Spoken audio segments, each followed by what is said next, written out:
जसं आपण पाहतोय की रत्नागिरीत शिंदेंनी उद्धव ठाकरे यांना मोठा धक्का दिलेला आहे, कारण राजन साळवी यांनी आत्ताच काही वेळा आधी शिवसेना पक्षात पक्षप्रवेश केलाय। या संदर्भात अधिक माहिती जाणून घेऊयात। आमचे रत्नागिरीचे खरं तर कोकणातले प्रतिनिधी आपल्या सोबत जोडले गेलेले आहेत, भरत गोरेगावकर। भरत, काय सांगाल?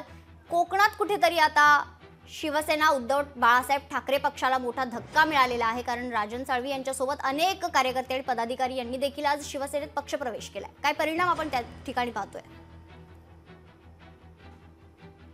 कोकणातल्या राजकारणामध्ये खूप मोठे परिणाम आपल्याला येणाऱ्या काळामध्ये पाहायला मिळतील, कारण राजन साळवी यांनी शिंदेंच्या नेतृत्व स्वीकारताना शिंदेंच्या शिवसेनेत ज्यावेळी प्रवेश केलाय त्यावेळी हा कोकणामध्ये उद्धव ठाकरे यांना आतापर्यंत सर्वात मोठा धक्का असाच म्हणावा लागेल, कारण एक मोठं नाव। मी तुमच्याकडे येतेच। आपल्यासोबत आता सध्या गृहराज्यमंत्री योगेश कदम जोडले गेले। तर योगेशजी, स्वागत आहे तुमचं लोकशाहीमध्ये। एक मोठा धक्का खरं तर शिंदेंनी उद्धव ठाकरे यांना लगावलेला आहे, कारण राजन साळवी यांनी मोठ्या संख्येत खरं तर यांच्यासोबत मोठ्या संख्येने कार्यकर्ते जे आहेत त्यांनी शिवसेनेत पक्षात पक्षप्रवेश केलाय। योगेशजी, नाही, कसं आहे, राजन साळवींसारखे इतके महत्वाचे नेते देखील आज उद्धवजींना सोडून जात आहेत, आणि तरी सुद्धा जर का उद्धवजींना अजून जाग येत नसेल तर दुर्दैव आहे। आज 2.5 वर्ष झाली महायुती महाराष्ट्र राज्यामध्ये पुन्हा एकदा आल्याच्या नंतर जेव्हा शिंदे साहेबांनी जेव्हा निर्णय घेतला त्याच वेळेस खरं तर आम्ही राजन साळवी साहेबांना विनंती केली होती की आपण आपल्यासोबत आमच्यासोबत या, परंतु एक छोटी इमोशनल अटॅचमेंट त्यांची तिथे होती त्यावेळेस, पण त्यांना तो निर्णय घेता आला नव्हता काही कारणास्तव कदाचित। परंतु त्यांना देखील आज जाणीव झाली, आज खरं तर ते आमदारही नाहीत आणि त्यांच्या मतदारसंघामध्ये शिवसेनेचे आमदार आहेत, म्हणजे कुठलीही अपेक्षा न ठेवता आज राजनजी आज आमच्यासोबत जोडले गेलेले आहेत। याचा अर्थ असा होतो, जे काही आरोप आमच्यावरती केले गेले होते मागच्या 2.5 वर्षामध्ये, आता त्यालाच कुठलाच आधार राहिला नाही। आता राजन साळवी आमच्याकडे का आले, आता ते 50 खोके वगैरे उल्लेख करणार का उद्धवजी किंवा आदित्यजी? मला वाटतं त्यांच्या लिडरशिपचं हे फेलियर आहे।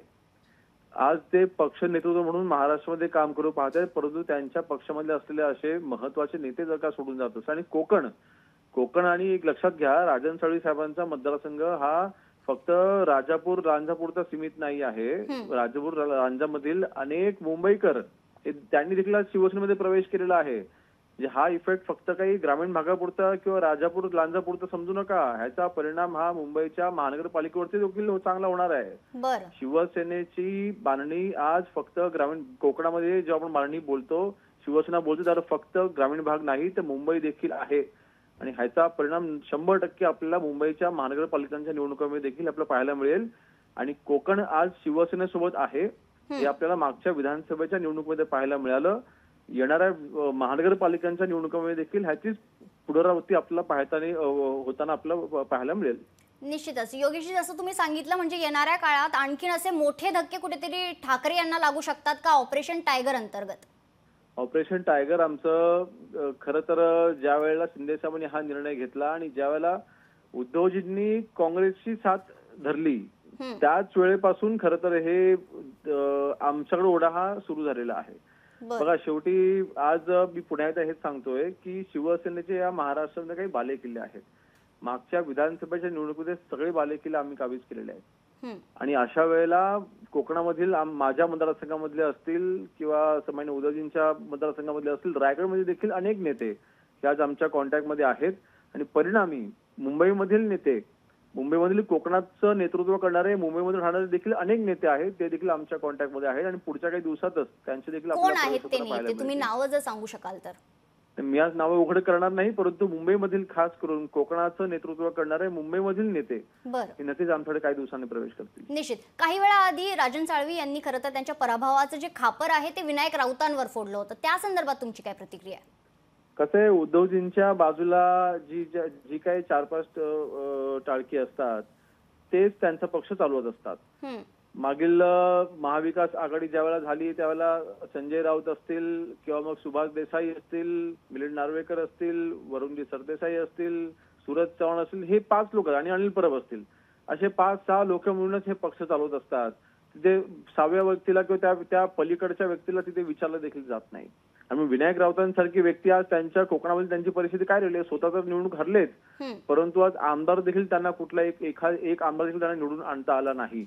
अशा वेळेला उद्धवजींना आता तरी जागं व्हावं आणि अशा त्यांच्या बाडग्या नेत्यांच्यावरती निर्भर न राहता आणि स्वतःची लक्ष दिलं असतं कदाचित ही वेळ त्यांच्यावरती आली नसती. बरं, जे 5-6 नेत्यांची तुम्ही नावं सांगितली जे पक्ष चालवत आहेत असं तुमचं म्हणणं आहे, याबाबत उद्धव ठाकरे यांना काही माहीत नसेल का असं तुम्हाला वाटतं का? कसं आहे आता झोपलेला जागो करू शकतो पण झोपेचं सोंग घेतलेला आम्ही जागो करू शकत नाही.